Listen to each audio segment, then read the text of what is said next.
I've already made a video on the lack of evidence that gender-affirming care is helpful to people with gender dysphoria. That video was more or less an empirical examination of the psychological problem, but there still is a great need to address the arguments that trans activists make to legitimate trans identity. Of course, I have to point out, like King Critical does, that trans activists don't really make any rational arguments in favor of trans identity. A lot of pro-trans identity videos consist of social prejudices, such as the belief that all identities are valid, or various ideological assertions. Sometimes trans activists even say things that are just embarrassing. I heard Vaush claim that trans-identifying males have the same rate of prostate cancer as cis women and that biological sex is immutable. In the first place, women don't have prostates, and second, you can't change the developmental pathways of your body. Trans identity activists basically assert that there is no valid grounds on which to reject trans identity. The language they use when referring to those who are against trans identity indicates that they believe that rejecting trans identity is something irrational and groundless. For example, they will say that this rejection is hateful, bigoted, or otherwise discriminatory. Sometimes they'll even go further and argue that rejecting it constitutes genocide or dehumanization. The way they frame it is that they quote-unquote don't believe trans people exist. This framing is obviously hyperbolic and itself irrational, but the point is that they do not acknowledge that you can make any valid argument against trans identity.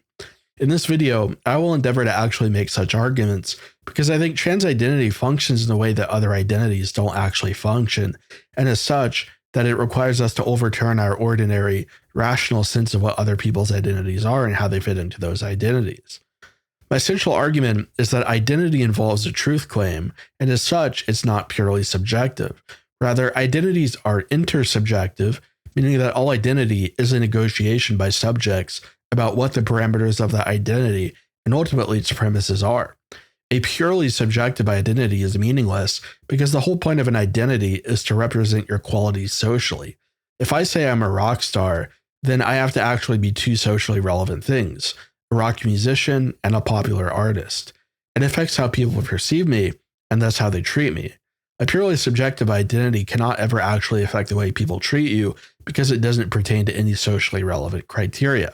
If I subjectively feel like I'm a woman, but I don't do any of the socially relevant things that women do, then my identity means nothing. It's just a label or a name without any essence or meaning. We can see that the social relevance of trans identity does indeed break down because trans activists claim that anyone who says that they feel like they are a woman is a woman. Thus, one can be a woman without reference to anything socially relevant. A biological man can quote-unquote be a woman without ever endeavoring to actually appear like a woman, behave like a woman, and without any reference to any objective facts. All that matters in this sense is his subjective feeling of being a woman. And yet, he will naturally expect people to view and to treat him differently than a man. Clearly, if this is the definition of trans identity, that having trans identity is purely subjective, then it is without any real social relevance and thus is meaningless. One might object that political affiliation is a subjective identity, but the problem is that political affiliation can't just be anything. It's also a truth claim, namely that you actually believe in the corresponding principles of a political ideology, which themselves are defined intersubjectively. If I said I were an anarcho-capitalist but didn't accept free markets, then it would be untrue that I am an anarcho-capitalist.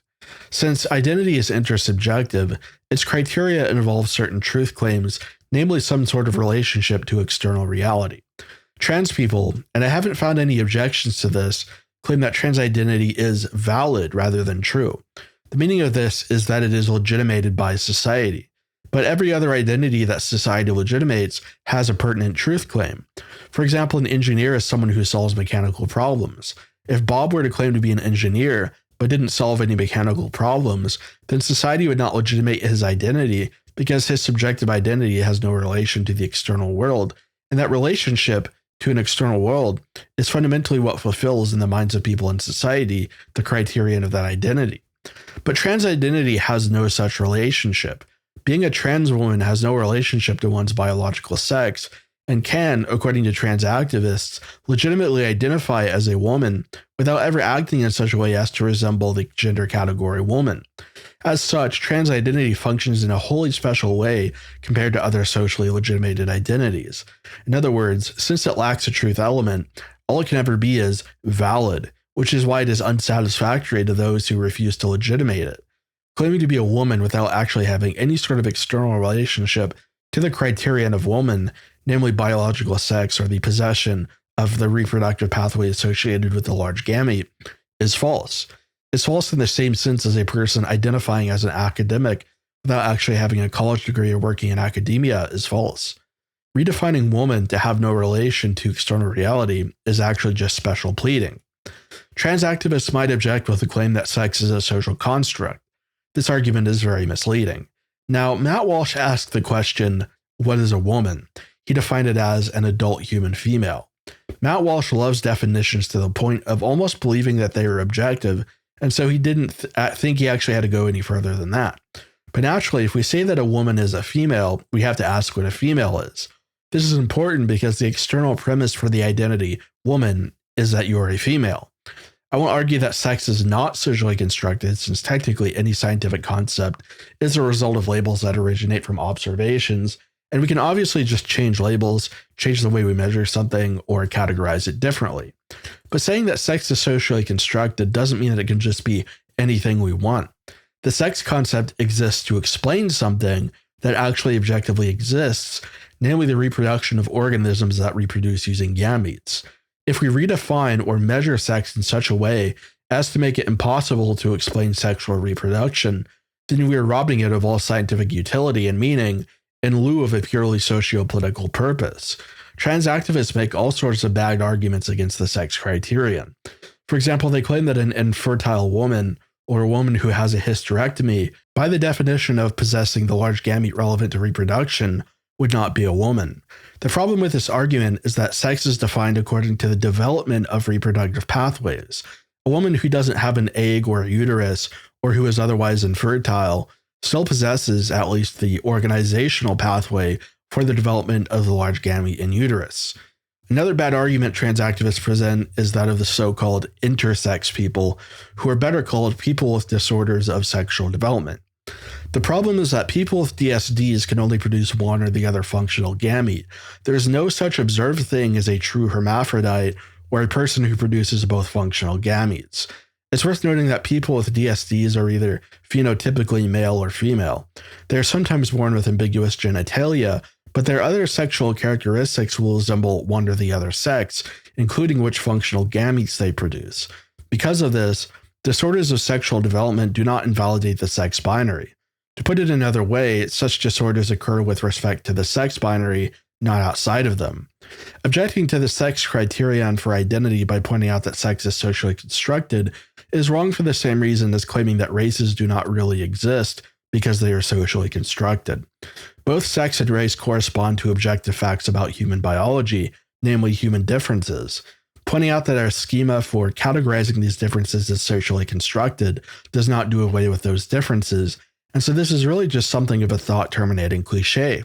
It takes a lot more time to explain why it's wrong than to assert it.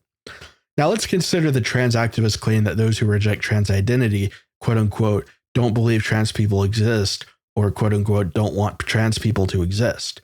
When trans activists make this claim, they're basically equivocating two different kinds of identity.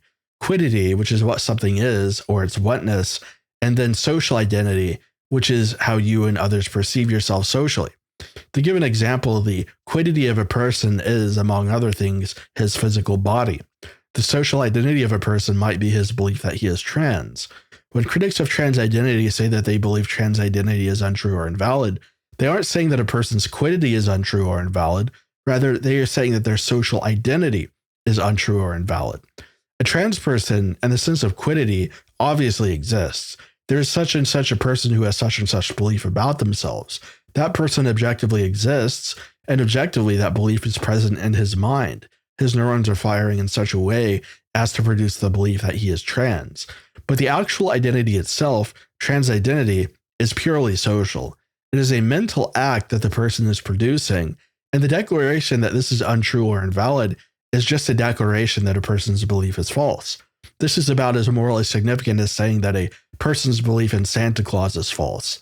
There's no legitimate sense in which the rejection of belief in trans identity can constitute genocide.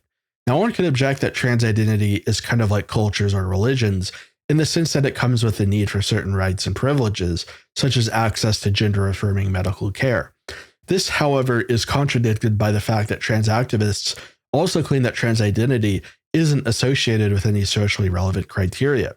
They actually propose that rejecting trans identity leads to the rejection of rights to which they are entitled. One would have to argue that the criterion of trans identity is that one must act according to gender stereotypes in order to be legitimately trans, and also that they must physically resemble the opposite sex. In other words, to argue that trans people are entitled to certain rights or privileges, one must be a trans medicalist and further require that trans people get surgery to conform to their gender. But since trans activists believe that the purely subjective feeling of being trans validates their identity and is the sole criterion of that identity, they cannot actually appeal to having a special category of rights, since there's nothing actually special about this category of people that connotes a difference in needs compared to other groups or persons. Any attempt to argue that some trans people need more gender-affirmative care than others instantiates a whole new matrix of criteria that constitutes gender which they do not fundamentally believe in. It's as if trans activists were adopting the gender-critical position while at the same time attempting to circumstantially affirm gender stereotypes. Ultimately, trans activists don't make a rational argument that establishes that they ought to have such rights, and as such, the rejection of the truth or validity of trans identity by governments is not a genocide.